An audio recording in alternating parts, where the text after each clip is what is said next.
Welcome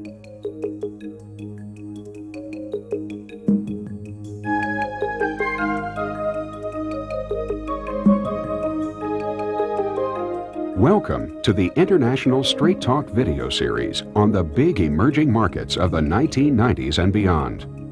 The international marketplace for high-quality American goods and services is changing rapidly, and along with these changes come major new opportunities for American business.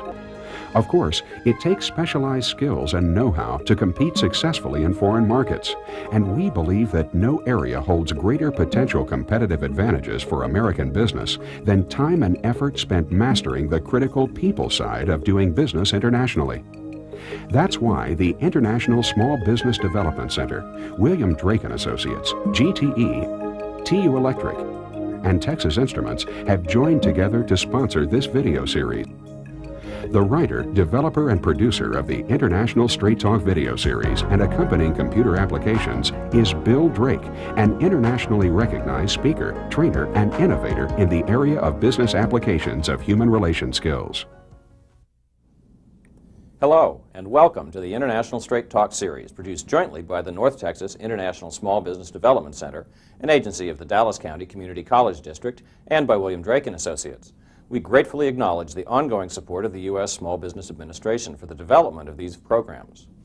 This International Straight Talk video is designed to help your American business, especially if you're a small or mid-sized business, to be more effective in Argentina.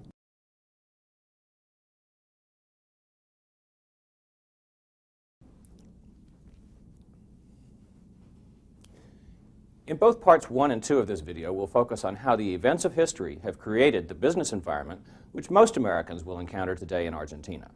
In part 1, we'll focus on events, circumstances, and people from the deep past, beginning in the 1500s, with the European discovery and settlement of the New World.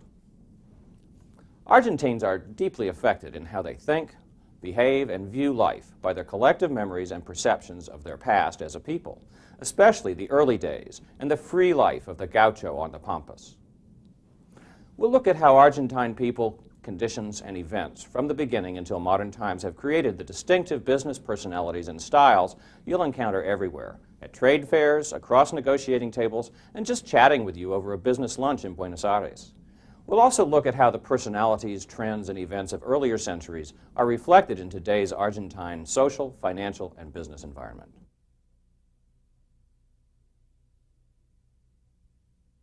There is a style to Argentinians that they respect in others, and they actually, when they discuss their business decisions afterwards, their style and impression of refinement of their colleagues is extremely important to them.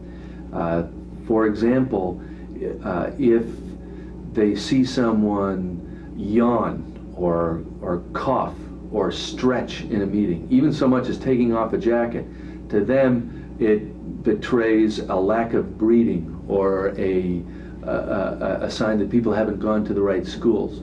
In America, very often we see that as an informality and punching each other's shoulders and calling each other by their first name. In Argentina, they still have a rigid class structure, and the businessmen will be sending you signals about their parents, etc., to let you know that they're a member of the upper classes. So much of what you'll encounter in Argentina, from the attitudes to the self-images, has to do with truly unique events and processes that it's important to get perspective on these background realities before you begin to deal directly with Argentines either in the U.S. or in Argentina.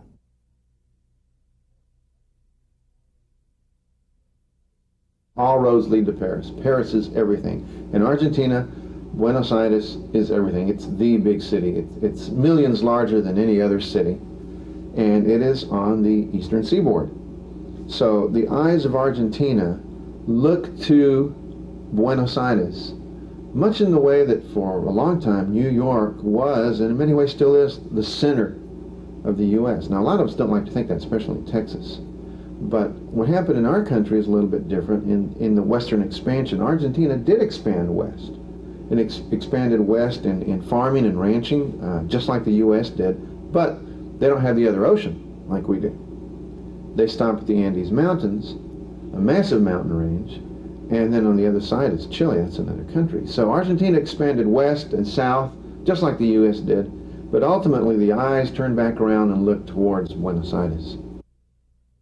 Perhaps nowhere else in the New World did early European explorers and settlers in the Americas find such a welcoming, supportive natural environment.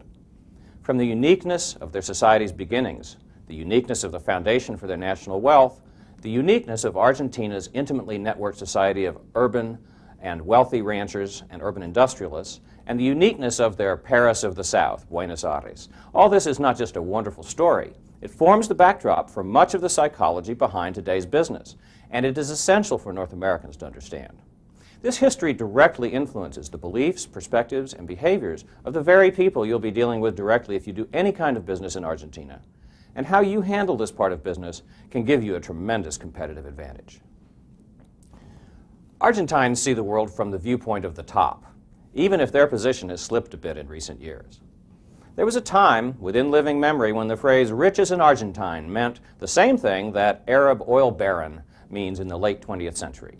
Immense wealth, the best of everything money can buy, and plenty of worldwide influence and power. Add to this the fact that throughout Argentina's history, there's really only been one place in Argentina to be, and that was Buenos Aires. Imagine for a moment that during the centuries of development of the United States, the only great city had been New York City, with the rest of the country occupied by immensely wealthy ponderosas.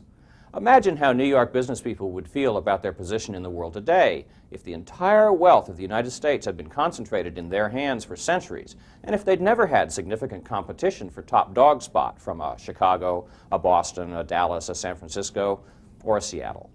As you can imagine, since Argentina did in fact develop under these circumstances, business people in Buenos Aires consider themselves pretty much at the very top of the world. And any outsider who doesn't begin business by recognizing and even catering a bit to this fact isn't going to do well in most places in Argentina. As we'll see, Argentina is a society of extremes and of some unusual creative social and political alliances. The best advice to Americans entering the Argentine market for the first time is to take your time and talk with plenty of people before deciding on anything. Going along with the previous point, Argentina isn't just a market to wander into and hope to do some business. It's an expensive, fast-paced environment full of people who think and act like Americans or Europeans on a roll. Experienced American business people say, come prepared, come with a plan, and come only after talking with the kinds of resource people available through community colleges and universities, local international business forums, international small business development centers, and the U.S. Foreign and Commercial Service offices.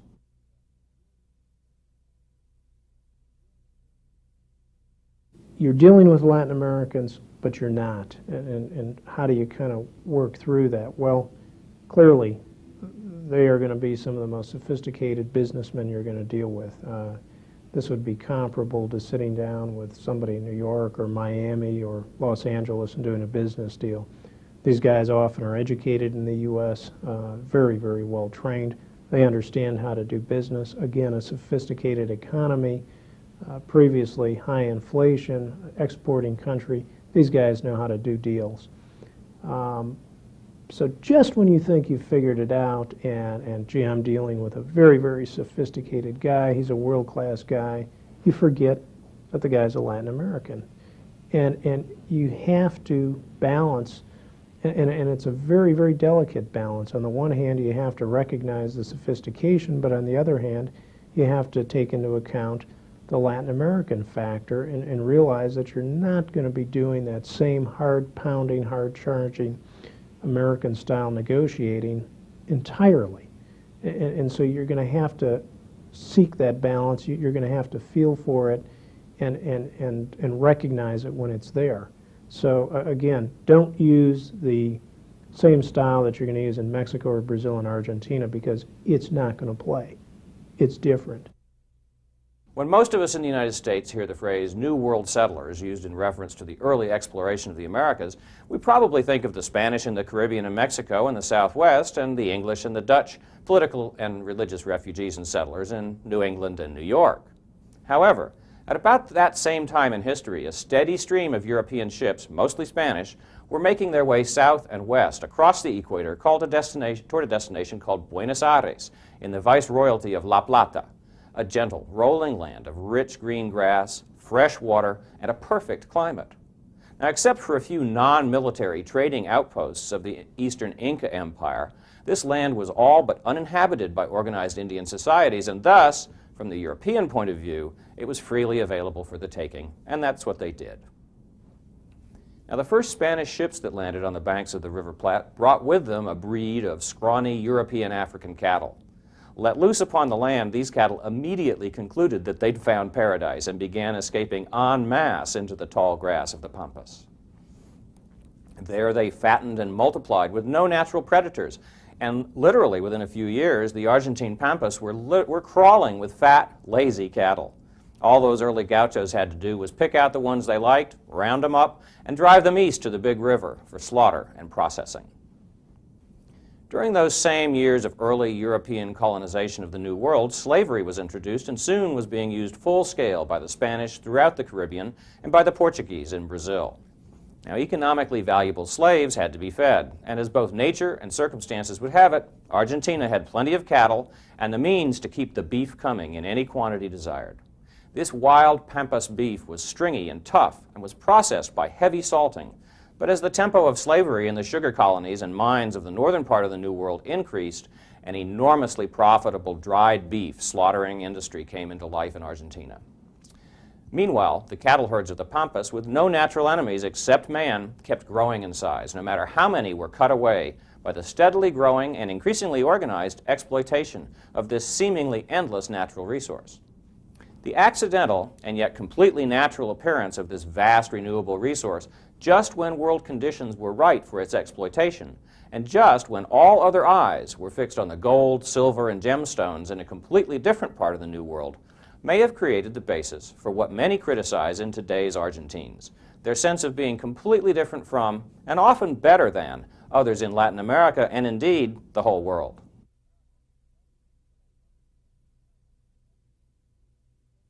Because the U.S.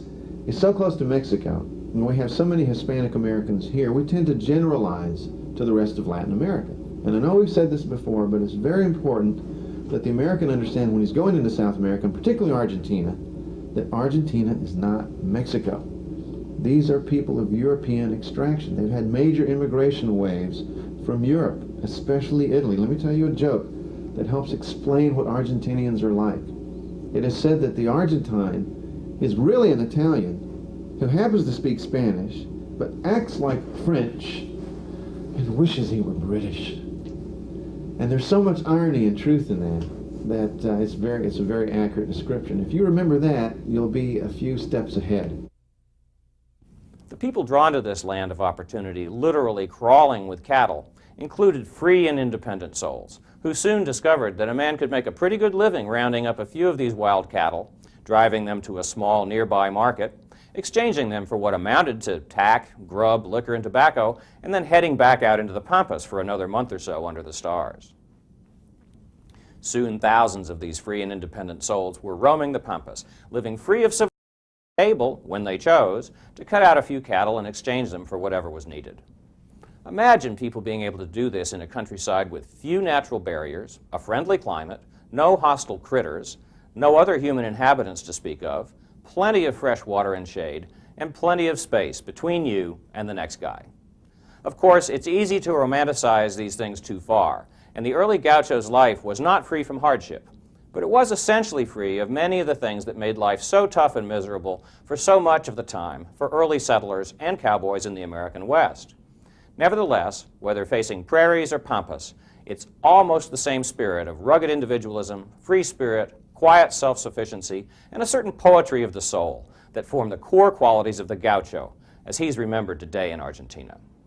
The spirit of the Argentine gaucho has become an important part of the self-image of all Argentines, from the early city dwellers who only imagined campfires on the horizon, to today's urban society whose feet never leave the pavement. Whether they're descendants of the rural or urban landowning industrial aristocracy, or descendants of the millions of immigrants who first came as wage slaves themselves, working in the factories of Buenos Aires, Argentines from all backgrounds are touched and sustained in their daily lives by the spirit of independence and self-reliance of the early gaucho.